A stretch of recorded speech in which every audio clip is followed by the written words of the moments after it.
In a far-off corner of the world, across the vast Atlantic Ocean, 13 colonies planted by the British Empire were flourishing with a spirit of their own. These were new lands, rich in resources, inhabited by determined people. But they were also lands under foreign rule. For years, the colonies lived under the shadow of the British Crown. But in the 18th century, a spark ignited the fire of liberty. This is the story of how a group of colonies rose up against an empire and changed the course of world history. This is the story of the independence of the United States. By the mid-18th century, the 13 British colonies in North America were prosperous. From Massachusetts in the north to Georgia in the south, the colonists farmed, traded, and developed a unique identity. Though part of the British Empire, each colony had its own local government. People were used to a certain degree of autonomy. But after the 7 Years' War, fought from 1756 to 1763, things began to change. The war had left Britain deeply in debt. King George III and Parliament decided the colonies should help pay the cost. New taxes were imposed: the Sugar Act, the Stamp Act, the Townshend Acts. Duties were placed on all kinds of goods, from legal papers to tea. The colonists protested loudly. A rallying cry emerged that would define the movement. No taxation without representation. They were being taxed, but had no voice in the British Parliament. Tensions grew for years, until discontent turned into open defiance. On the night of December 16, 1773, in the port of Boston, a group of colonists dressed as Mohawk natives boarded 3 British ships. They silently broke open crates of tea and dumped them into the cold Atlantic. Chests of tea sank into the harbor. This bold act, known as the Boston Tea Party, was a direct blow to British authority, and Britain's response was swift. The Crown struck back hard. It shut down Boston's port, passed stricter laws, and limited Massachusetts' autonomy. These were called the Intolerable Acts by the colonists. But instead of dividing them, the laws brought the colonies closer. In 1774, delegates from 12 colonies gathered in Philadelphia for the First Continental Congress.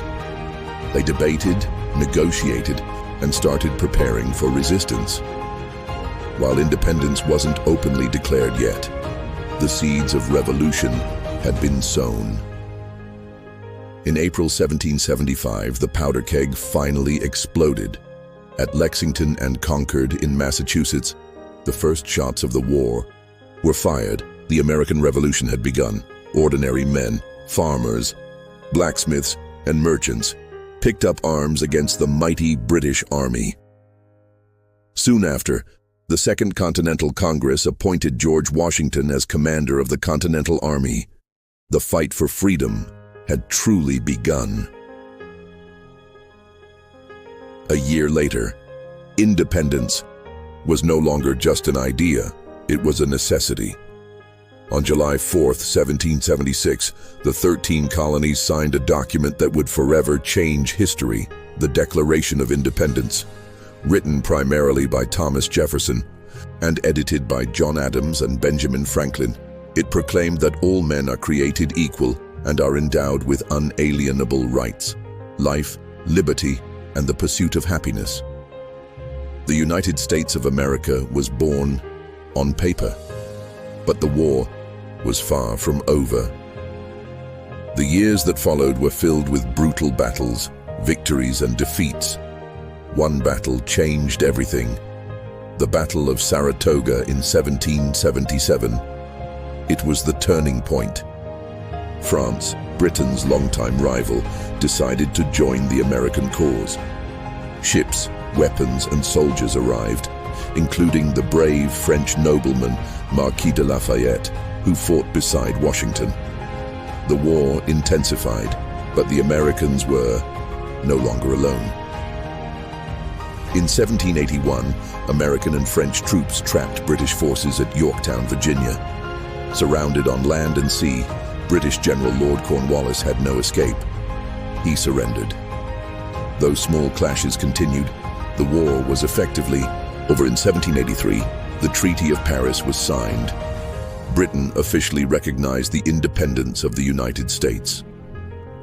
The independence of the United States didn't just change a continent, it changed the world. It inspired oppressed people across Europe and Latin America. It showed that a nation could be born from ideas, not kings, from 13 rebellious colonies. A republic was born, one that would go on to shape the modern world. And so, from rebellion and sacrifice, a new nation was born, built not by kings, but by the will of the people. The story of the United States independence is not just history. It's a reminder that freedom is never given, it is claimed. Thank you for joining us on this journey through time. If you enjoyed this story, don't forget to like, share, and subscribe for more tales that shaped our world. Until next time, keep exploring history.